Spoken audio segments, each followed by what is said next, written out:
কের কইতাম দুঃখের কথা ঘুষখোর এখন সমাজ নেতা, কের কইতাম দুঃখের কথা ঘুষখোর এখন সমাজ নেতা। টাকার উপর দুনিয়া চলে বাতি যা জানো না, ঘুষ দিলে চাচাই বিচার করে না, করে না। গাঁও গ্রামে হইলে ডাঙ্গা চাচাই করে টাকার দান্দা, ঠিক কিনা? গাঁও গ্রামে হইলে ডাঙ্গা চাচাই করে টাকার দান্দা। গরিব হইলে মাজলুম তুমি সাই সাক্ষী তো চলে না, চলে না। টাকার উপর দুনিয়া চলে বাতি যা জানো না, টাকার উপর দুনিয়া চলে বাতি যা জানো না। বড় লোক করলে ডাঙ্গা তারি সাথে সকল চ্যাংরা, বড় লোক করলে ডাঙ্গা তারি সাথে সকল চ্যাংরা। গরিব হইলে মাজলুম তুমি সাই সাক্ষী তো চলে না, চলে না। টাকার উপর দুনিয়া চলে বাতি যা জানো না। दिन की सूरज डूब रही है, हम लोगों की सामने रोज महशर क्या जवाब है मुस्तफा की सामने। तो दिल में तो आता है समझ में नहीं आता, तो दिल में तो आता है समझ में नहीं आता। बस जान लिया मैं तेरी पहचान रही है, बस जान लिया मैं तेरी पहचान रही है। ऐ बंदा खुदा चाहोगा उसकी मुलाकात, ऐ बंदा खुदा चाहोगा उसकी मुलाकात। जल्दी से आ बैठे सुनो हजरत की नसीहत, जल्दी से आ बैठे सुनो हजरत की नसीहत। अल्लाह पाकर दरबारे लाखों कोटि शुक्र, जय महान रब्बुल आलमीन সিরাত সম্মেলনে আসা বসা কোরআন হাদিসের কিছু কথা শোনার মতন সুযোগ করে দিয়েছেন। সেই রব্বে কারিমের দরবারে প্রাণ খুলে শুকরিয়া দান আদায় করে আলহামদুলিল্লাহ। আমি আপনাদের সামনে পবিত্র কুরআনুল কারীমের একটি আয়াত তেলাওয়াত করেছি। আল্লাহ পাক রব্বুল আলামিন বলেন সূরা ফাতিহার প্রথম আয়াত, আলহামদুলিল্লাহি রাব্বিল আলামিন।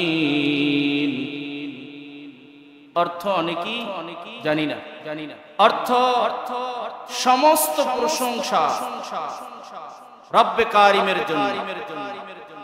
সমস্ত প্রশংসা কার? বিশ্ব পালনকর্তা মহামানব রাহমাতুল লিল আলামিনের উপরে আল্লাহ নাজিল করে জানায় দেয় যে হে নবী আপনি আপনার উম্মতকে জানায় দেন সমস্ত প্রশংসা কার। এবার এই কথার একটু কি লাগে না, একটু ব্যাখ্যা করি। কে সমস্ত প্রশংসা আল্লাহর। মাঝে মাঝে আমরা বলে থাকি এই প্রাণীটা খুব সুন্দর, প্রশংসা হয়ে গেল প্রাণী। বউ ভালো করে রান্না করে, বউর হাতের পাক খুব সুন্দর, কি প্রশংসা বউর হয়ে গেল। মাছ দেখতে খুব সুন্দর, প্রশংসা তো মাছের হয়ে গেল। হুজুরের বয়ান খুব সুন্দর, হুজুরের প্রশংসা হয়ে গেল। হুজুরের কণ্ঠ খুব সুন্দর, হুজুরের কণ্ঠের প্রশংসা হইল। তাহলে আমরা প্রথম বললাম কি সমস্ত প্রশংসা কার। এবার প্রশংসা ভাগ হইতেছে তো। ছাত্র লেখা খুব সুন্দর, তা ছাত্র লেখার প্রশংসা হয়ে গেল। কিন্তু যারই প্রশংসা করেন না কেন সব সৃষ্টি কিন্তু আল্লাহ। তাই ঘুরায় ফিরায় যেদিকেই প্রশংসা করেন না কেন সব সৃষ্টিকর্তা কে? বিবির পাক সুন্দর, ছাত্রের হাতের লেখা সুন্দর, বক্তার কণ্ঠ সুন্দর, যা কিছু বলেন না কেন সব প্রশংসা ঘুরে ফিরে কার কাছে যায়? আল্লাহ বলেন যে সমস্ত প্রশংসা আমার, আলহামদুলিল্লাহি রাব্বিল আলামিন। সমস্ত প্রশংসা আমার। এই সমস্ত বিশ্ব জগতের পালনকর্তা আমি, আর বিশ্ব জগতের রহমত হিসেবে পাঠাইছি রাহমাতুল লিল আলামিন। ওমা আরসালনাকা ইল্লা রাহমাতাল লিল আলামিন। আলহামদুলিল্লাহি রাব্বিল আলামিন আর রাহমাতাল লিল আলামিন। দেখছেন বন্ধুর প্রতি বন্ধুর একটা মায়া মহব্বত। কিন্তু দুঃখের বিষয় কি জানেন?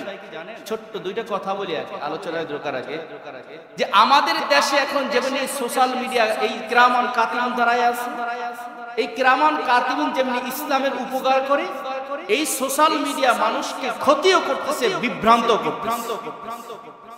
এই যখন ইউটিউব, ফেসবুক, মেসেঞ্জার, টুইটার যখন ছিল না, তখন মানুষ এত বিভ্রান্ত হইতো না। এখন ওই একটু হইলেই মোবাইল মুফতি, গুগল মুফতির বাড়ি করে ভালো, আলেমদেরকে যায় না, আলেম থেকে বিমুখ হয়ে যাইতেছে। অথচ আলেম মনে করতেছে একটু সুর দিয়ে বয়ান করলে তো আর দুইটা আলোচনা পাবো, আবার শ্রোতারও একটু বাহবা পাইলাম।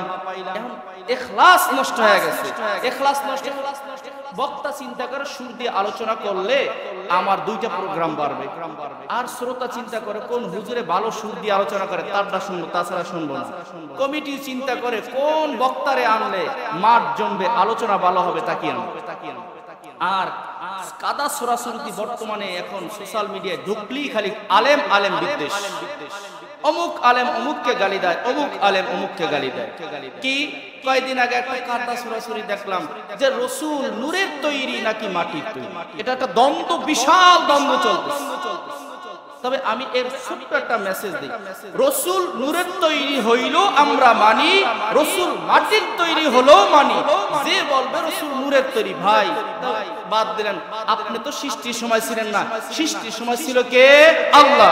আল্লাহ যদি তার বন্ধুরে মাটি দিয়ে বানায় তাও মানি, যদি নূর দিয়ে বানায় তাও বা মানি, যদি পানি দিয়ে বানায় তাও মানি। দ্বন্দ্ব থাকে। হায়রে অমুক দল কাফের, নূর নবী নূর বলে না, অমুক দল কাফের, নবী মাটি তৈরি বলে না। এত দ্বন্দ্ব করে লাভ কি? আমরা তো সৃষ্টির সময় ছিলাম না, আল্লাহ সৃষ্টি করছেন, তার বন্ধু তার মাহবুবকে আল্লাহ যেভাবে ইচ্ছা সেভাবেই বানাইছে, আমরা মানি।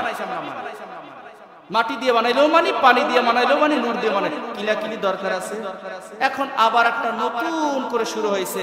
আমার 1 বছরের ছোট ওই ভাই বাড়িধারা মাদ্রাসায় যখন পড়তো, আমি রামপুরা কারিমিয়া মাদ্রাসায় পড়ি, ওই ভাই যখন মেশকাত পড়তো আমি তখন দারুল হাদিস পড়ি।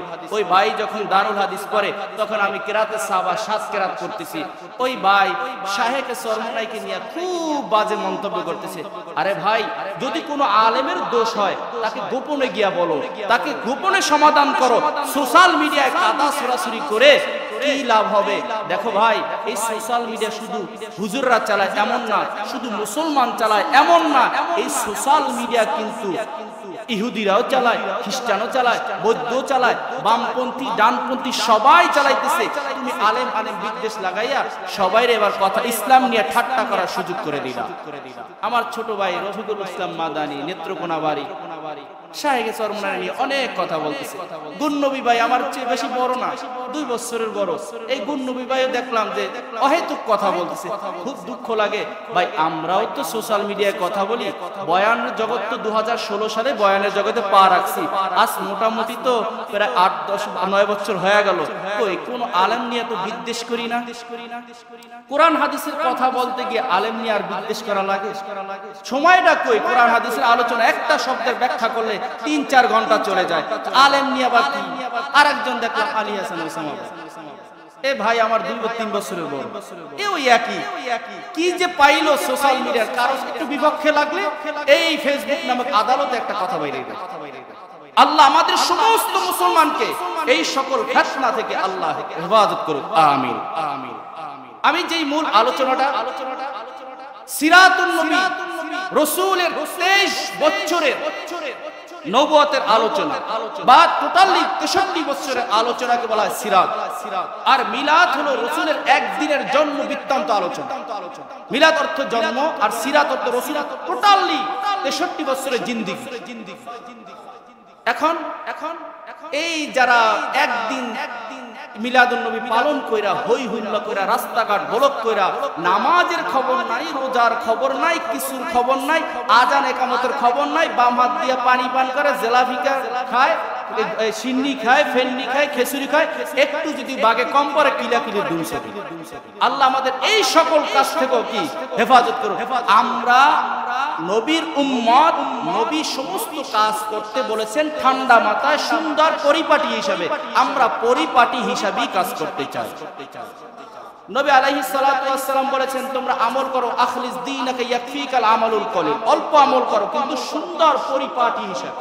কি সুন্দর পরিপাটি হিসেবে আমল করো, অল্প আমল করো, রাসূলের তরিকায় আল্লাহর হুকুম মতো করো, অল্প আমল কিয়ামতের ময়দানে নাজাতের জন্য উসিলা হবে। সুবহানাল্লাহ। এখন আমাদের দেশে খালি কিলাকিলি, এই কিলাকিলি থেকে আমরা কি, ওই ভাই নামাজ পড়ে না, তাকে নামাজের দাওয়াত দিয়ে মসজিদে আনো, মসজিদে আইলো টুপি কালাটা পড়লো না সাদাটা পড়লো, গোলটা পড়লো না উচরা পড়লো, এটা কিলাকিলি করা দরকারটা কি? বাচ্চার মাথায় টুপি পরাইয়া দাও, সে যেটা পড়ে আসলি কয় ও কোন ঠেহে পড়ে জানি মসজিদে কয় কিনা এরকম না, এরকমের বিদ্বেষ না ছড়ায় তাকে মসজিদ মুখী করে।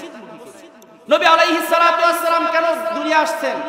অন্ধকার একটা ঘোর অমাবস্যার সময়, যখন ভাই ভাইকে চিনতো না, মা তার সন্তানকে চিনতো না, বাবা তার সন্তানকে জ্যান্ত পুঁতে ফেলতো, সেই ঘোর অমাবস্যার সময় আলোর প্রদীপ নিয়ে তামাম পৃথিবীকে উজালা করে জনাবে রাসূলুল্লাহ সাল্লাল্লাহু আলাইহি ওয়াসাল্লাম আগমন করেছেন।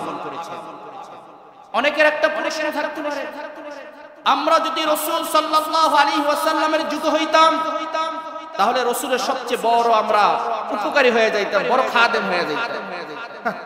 এরকমের একটা কথা বলি, এক আল্লাহর বান্দার কাছে এক আল্লাহর বান্দা কাফা নবীর কত কষ্ট দিছে কাফেররা, আমি যদি সেই সময় থাকতাম তাহলে রাসূলের বড় খাদেম হয়ে যাইতাম।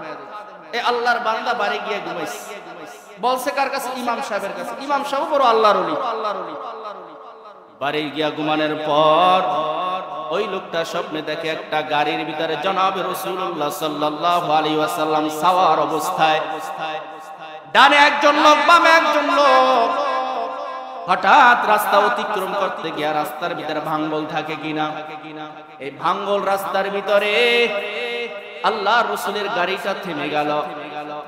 ওই যেই লোকটা বলেছে আমি যদি রাসূলের জমানায় থাকতাম বড় মুসল্লি হইতাম, বড় আবেদ হইতাম, বড় সালিহ হইতাম, বড় নামাজি হইতাম, বড় ইমানদার হইতাম, নবীর বড় উপকারী হইতাম, খাদেম হইতাম, ওই লোকটাও পাশে দাঁড়ানো। এমন সময় এক আল্লাহর বান্দা ডাক দিয়া কয় গাড়ির সামনে নিজেকে শোয়া দাও, রাসূলের গাড়িটা চলে যাও।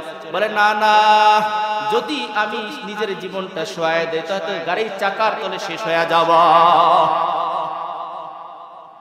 এমন সময় গাড়ির ডান পাশ থেকে একজন লোক নাইমা বাঙ্গা রাস্তার ভিতরে শুয়ে পড়লেন, গাড়িটা চলে গেল। আবার লোকটা আল্লাহর কুদরতি ভাবে গাড়িতে বসে গেল। পরের দিন এই স্বপ্ন গিয়া ইমাম সাহেবের কাছে বললেন। ইমাম সাহেব রাত্রে একই স্বপ্নে দেখলেন, ওই যে পিছন থেকে ডাক দিয়া বললেন রাসূলের গাড়ি শুয়ে পড়ো, রাসূল বাঙ্গা রাস্তায় ব্যথা পাবে, রাসূলের গাড়িটা আরামসে চলে যাবে। ইমাম সাহেবের কাছে যাওয়ার পর ইমাম সাহেব আগে বলল রাত্রে কি স্বপ্নে দেখেছো? বলে এই স্বপ্নে দেখেছি।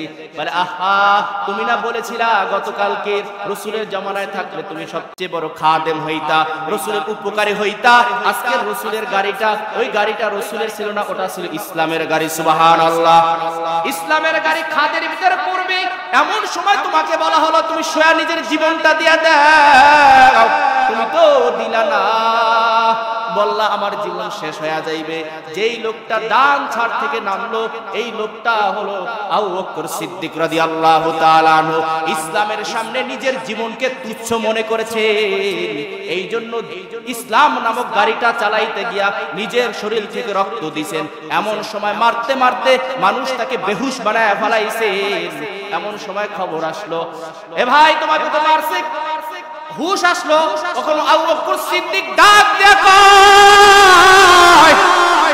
আমার রাসূলের অবস্থা কি, আমাকে তো মাইরা রক্তাক্ত করেছে, আমার রাসূল মুহাম্মাদের গায়ে কি হাত দিছেনি? আবু বকর সিদ্দিক রাদিয়াল্লাহু তাআলা আনহু বলতেছেন বাবা মুহাম্মাদের খবর জানি না, কারণ তোমাকে মানুষ দেয়া গেছে রক্তাক্ত অবস্থায়, তুমি বেহুশ ছিলা। বলে আমি যদি বেহুশ হয়ে যাই মক্কার কাফেররা আমার বন্ধু মুহাম্মদকে ছাড়ে না, আমি পানি খাইতে চাই না, খাবার খাইতে চাই না, আগে আমার রাসূলের খবর আমার কানে আইনা দাও, তারপরে আমি পানি খাবো, তারপরে আমি খাবার খাবো। খবর আনতে পারে না, কারণ মুহাম্মদকে যেখানেই পাবে সেখানেই কতল করবে। সবাই ঐক্যবদ্ধ কাফেরা হয়ে গেল। আবু বকর শরীর থেকে রক্ত ঝরতেছে বেহুশ অবস্থায়। হুশ ফিরে আসার পর একই বাক্য, আমার বন্ধু মুহাম্মদের খবর চাই।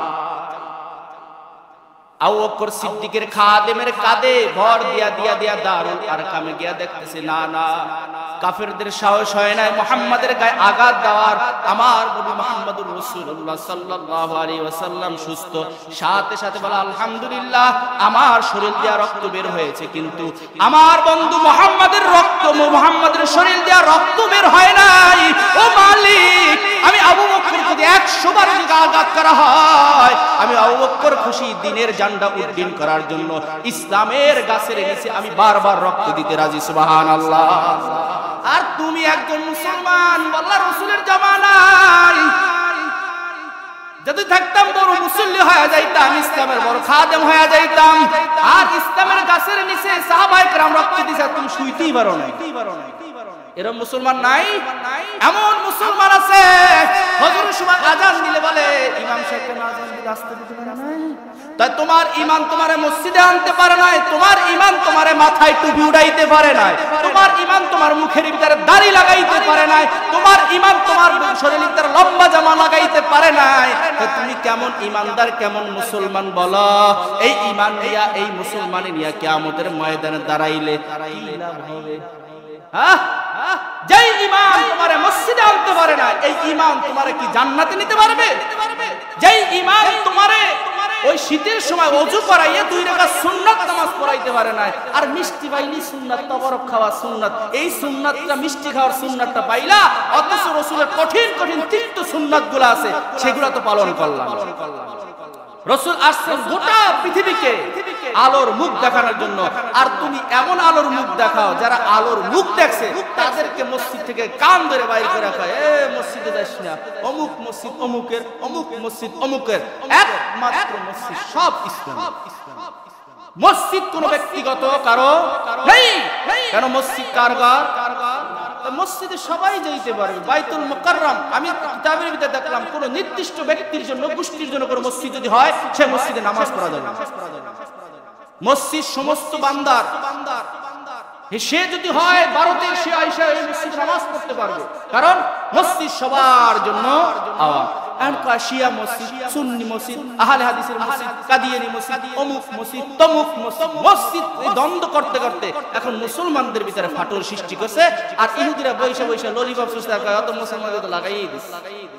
একদল চরমনাই, একদল আওয়ামী লীগ, একদল জামাত, একদল জাসদ, একদল বাসদ, একদল বিএনপি, একদল অমুক সরসিনা, এই নেসারা দলদার ভাগ করতেছে।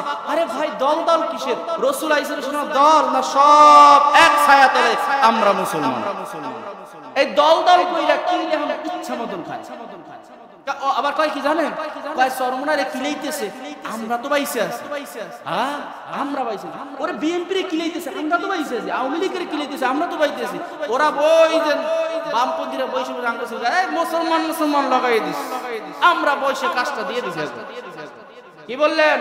মুসলমান রক্ত জড়াইলে এটা কি ইসলাম কায়েম হয়ে যাবে? অথচ রাসূল সাল্লাল্লাহু আলাইহি ওয়াসাল্লাম বলেন, একবার সমস্ত মুসলমান শরীরে, সমস্ত মুসলমান শরীরে, আমার এক মুসলমানের বাই থেকে যদি রক্ত ঝরে, তা মনে করবেন আমার থেকে রক্ত ঝরতে পারে। একটা উদাহরণ স্বরূপ দেই, ক্ষেতের ভিতরে গরু 2টা লাগছে, ধান খাইতেছে কয়টায়? 2টা খাওয়ার পরে একটারে যাই ইচ্ছা করে ক্ষেতের মালিক পিড়াইতেছে, আড্ডা কি বইসা থাকবে না, দেবো দৌড়? বলেন না কেন? ও কথা বলতে দৌড় দেবে না? আমার একটু কথা বলতে হলে আমার কথার উত্তর দিতে হবে, কারণ আমি বোবা মার্কা বক্তা না। আর বোবা দৌড় দেবে কিনা? দৌড় দেবে। এখন ওই পাশের গরুটারে যদি জিজ্ঞাসা করা হয়, এ গরু দৌড় দিলি কে? পিরাম কিন্তু সর গায়। কাহারে বোঝেন না? ওরে সাইজ করার পরেই সাইজ আমারে করবে, ওরে সাইজ করার পরেই সাইজ কি আমারে করবে। ও মুসলমান, তোমার ঘুম কখন ভাঙবে?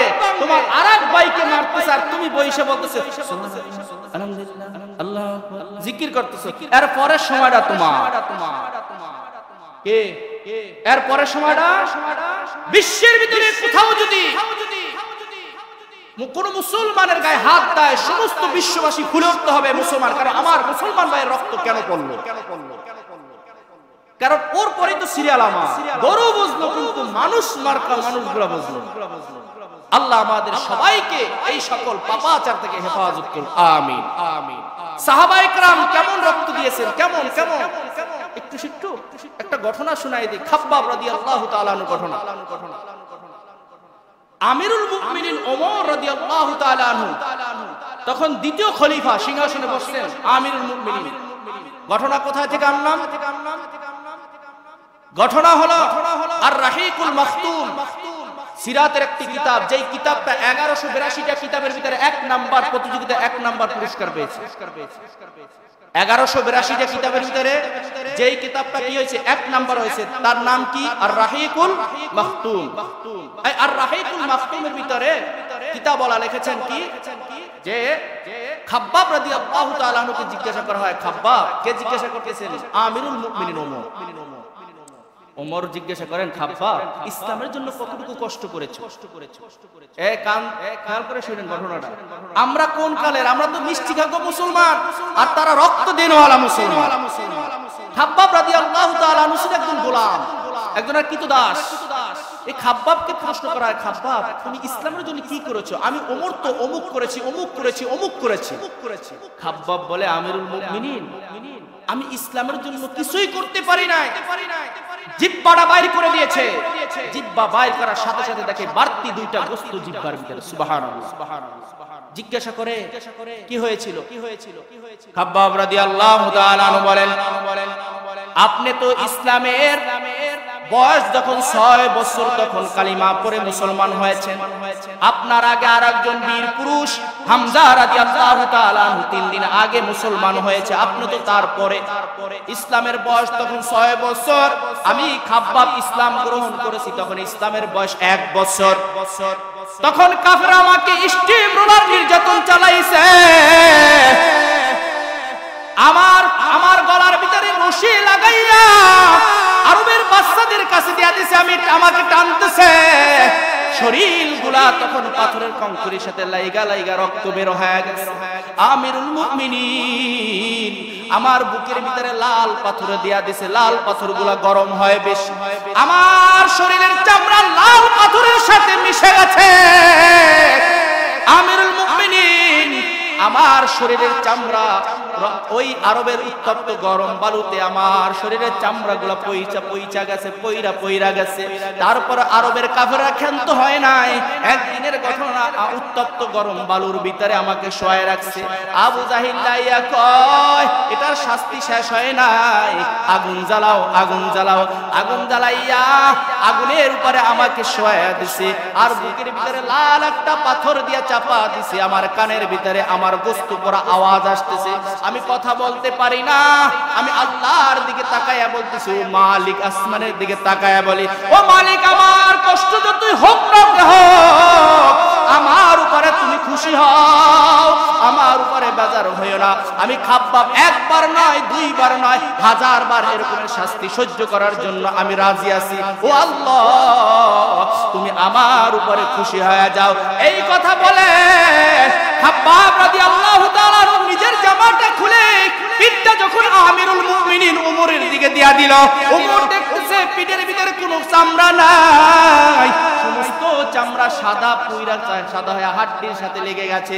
আমিরুল মুমিনিন সিংহাসন থেকে নেমে খাব্বাব রাদিয়াল্লাহু তাআলা আনহুকে জড়ায়া ধরে বলতেছে, রে খাব্বাব, আমি তো ইসলামের 6 বছর যখন বয়স তখন আমি কালিমা পড়ে মুসলমান হইছি, আর 6টা বছর কতই না কষ্ট করেছে রে ভাই।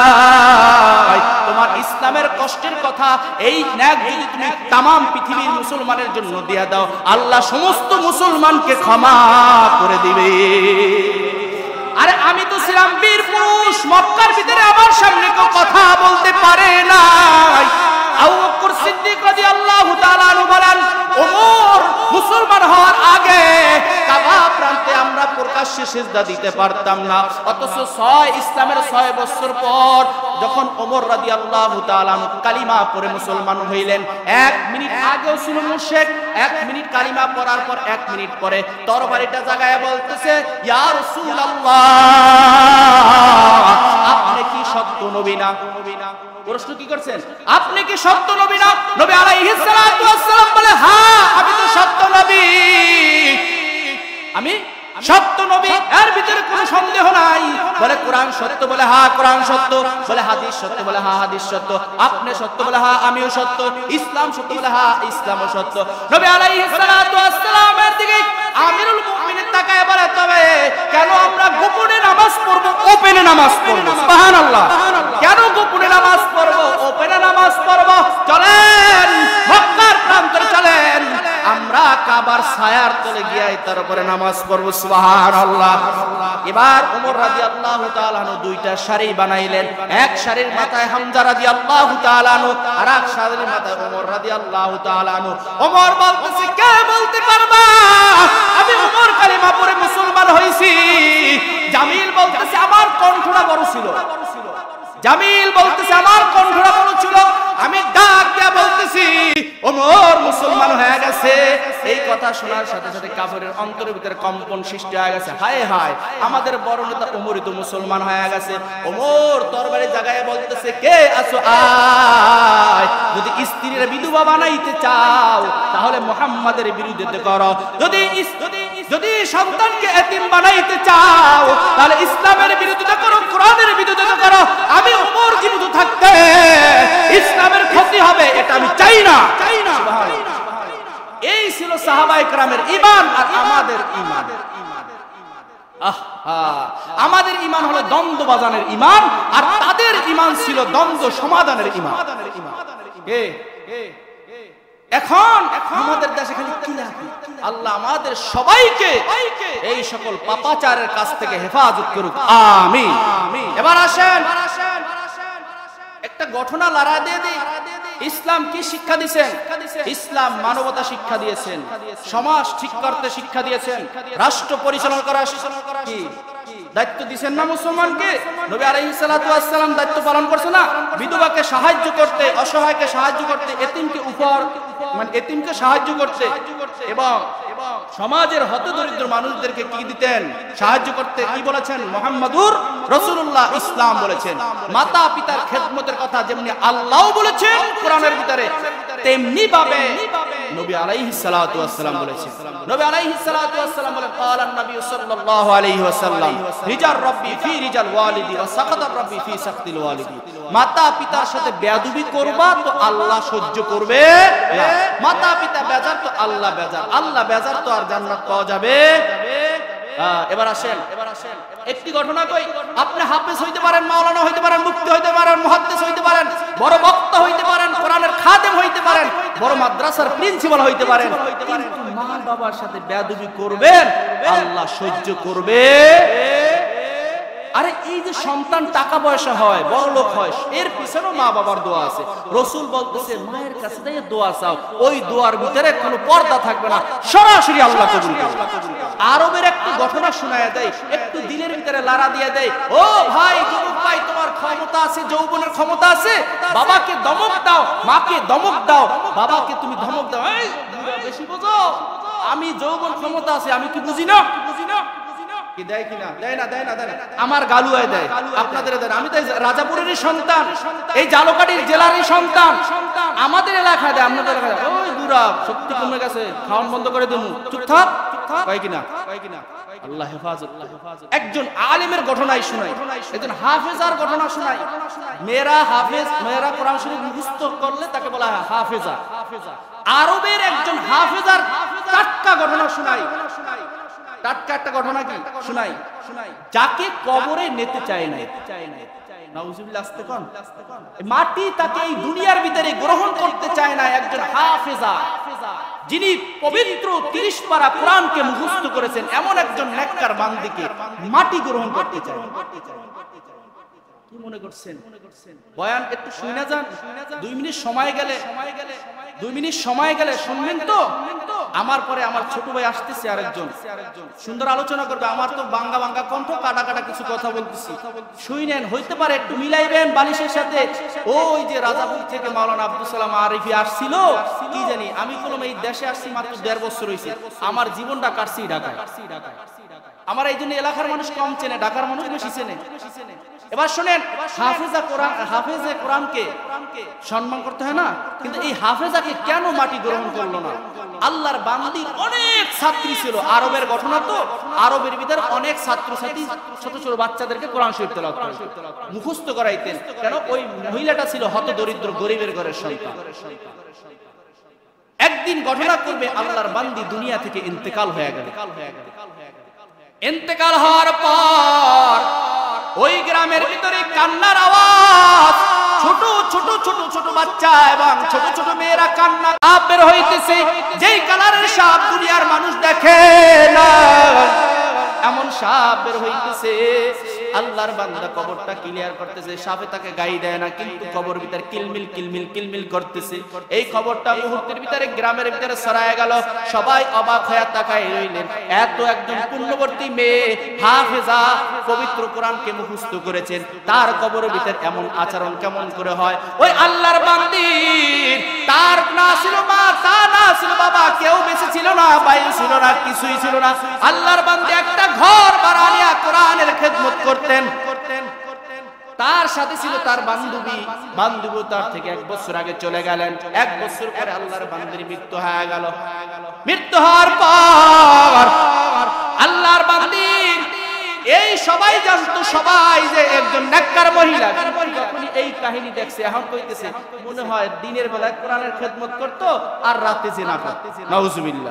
আবার কেউ মন্তব্য করছে যে মনে হয় ছোট ছোট বাচ্চাদের সাথে ওই যুবতী বিবাহ হয় না, মনে হয় কোনো খারাপ কাজ করছে। আল্লাহ মাফ করুন। এরকমের সবাই মন্তব্য করতেছেন, কিন্তু মসজিদের ইমামের কাছে যাওয়ার পরে মসজিদ ইমাম বলতেছেন, আহা এত বড় একটা পুণ্য ব্যক্তি, তার কবরের ভিতরে আযাব। এই বলে আল্লাহর বান্দা একজন মহিলাকে পাঠাইলেন, দেখো তো চেক করে তার সতীত্ব ঠিক আছে কিনা। মৃত্যু ব্যক্তির সতীত্ব ঠিক, সব চেক করে দেখছি। এখন আল্লাহর বান্দা কি করলেন? ঠিক করে এখন তার বান্ধবীকে আনলেন। সংক্ষেপ করতেছি, বান্ধবীকে আনার পরে বলতেছেন এই অবস্থাটা কেন হলো, এই অবস্থাটা কেন হলো? তখন বলতেছে আমি জানি না, তবে জানি এতটুকু, তার মা ছিল একজন মেন্টাল। কি ছিল? মেন্টাল, অসুস্থ মানুষ, মানসিক রোগী। কখনো বাথরুম করতো, কখনো কি করতেন, কখনো বাথরুম করতেন, কখনো যে প্রসাব করতেন। কিন্তু যখন ডাক দিত, মা তুমি একটু আইসা আমাকে পরিষ্কার করে দাও, মা একটু পানি দাও, ওই হাফেজা কোরআন বলতো মা একটু পরে, আমার কাজে ব্যস্ত আছি। ওই মা বলতো আহা কি সন্তান দিলাম। এই যখন হাফেজা কোরআনের বান্ধবী যখন বলেছে এই কাজ, তখন ইমাম সাহেব বলছেন আহা, নবী আলাইহিস সালাতু ওয়াস সালাম তো বলেছেন রিজাল রাব্বি ফি রিজাল ওয়ালিদি ওয়া সাকাতার রাব্বি ফি সাকতিল ওয়ালিদি। মা বেজারের কারণে এই পূর্ণ ব্যক্তি এর উপরে আল্লাহ বেজার হয়ে গেছে। আমরা মা বাবার সাথে বেয়াদবি করব? এই যুবক ভাই, এই কথা শোনার পরেও যদি তুমি তোমার দিলকে লড়া না দাও, মনে রাখবা কিয়ামতের ময়দানে পাকড়াও হতে পারো কিনা। আল্লাহ আমাদেরকে এই সকল পাপাচার কাছ থেকে হেফাজত করুন। আর একটা সর্বশেষ 2 মিনিটের একটা মেসেজ দেই, 2 মিনিট টাইম চাইতেছি। আমাদের গ্রামের ভিতরে হর্তাকর্তা আছে কিনা? হ্যাঁ আছে কিনা? গ্রামের মাতুব্বর হয় কিনা জানেন নি? যে টাকা থাকে বেশি, যে ঘুষ খাইতে পারে বেশি, যে দ্বন্দ্ব লাগাইতে পারে বেশি, যে মানুষের ভিতরে কিলাকিলি করতে পারে বেশি, আছে না? ওই সাবধান হয়ে যান, নবীর হাদিস শুনা যান। এই সকল মানুষ কিয়ামতের ময়দানে বোবা হয়ে উঠবে, আর আল্লাহ বলবে যা আমার বান্দার সাথে জুলুম করেছো, যা সরাসরি জাহান্নামে। তো বিচার একটাই, জাহান্নামে চলে যা। সাবধান হয়ে যান। এরকমের একটা সঙ্গীত এক আল্লাহর বান্দা লিখেছেন, কি আর কইতাম দুঃখের কথা, ঘুষখোর এখন সমাজ নেতা। হয় কিনা? কথা কেন? কি আর কইতাম দুঃখের কথা, ঘুষখোর এখন সমাজ নেতা। টাকার উপর দুনিয়া চলে, বাতি যা জানো না। প্রশ্ন দিলে চাচাই বিচার করে না কের কইতাম দুঃখের কথা ঘুষখোর এখন সমাজ নেতা কের কইতাম দুঃখের কথা ঘুষখোর এখন সমাজ নেতা টাকার উপর দুনিয়া চলে বাতি যা জানো না প্রশ্ন দিলে চাচাই বিচার করে না গাঁও গ্রামে হইলে ডাঙ্গা চাচাই করে টাকার দান্দা ঠিক কি না গাঁও গ্রামে হইলে ডাঙ্গা চাচাই করে টাকার দান্দা গরিব হইলে মাজলুম তুমি সাক্ষী তো চলে না টাকার উপর দুনিয়া চলে বাতি যা জানো না টাকার উপর দুনিয়া চলে বাতি যা জানো না বড় লোক করলে ডাঙ্গা তারি সাথে সকল চ্যাংড়া বড় লোক করলে ডাঙ্গা তারি সাথে সকল চ্যাংড়া মাজলুম হইলে গরিব হইলে মাজলুম তুমি সাক্ষী তো চলে না টাকার উপর দুনিয়া চলে বাতি যা জানো না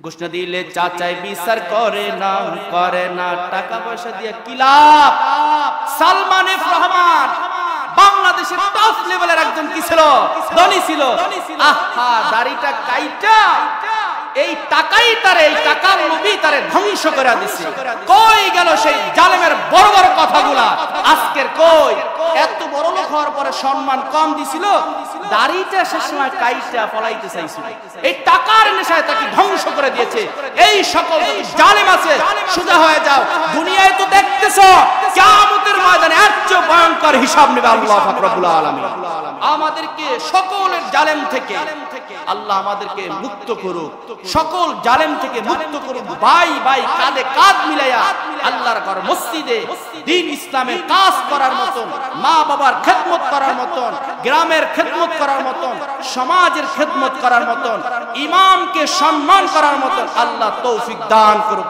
আমিন আখিরু দাওয়ানা আলহামদুলিল্লাহি রাব্বিল আলামিন।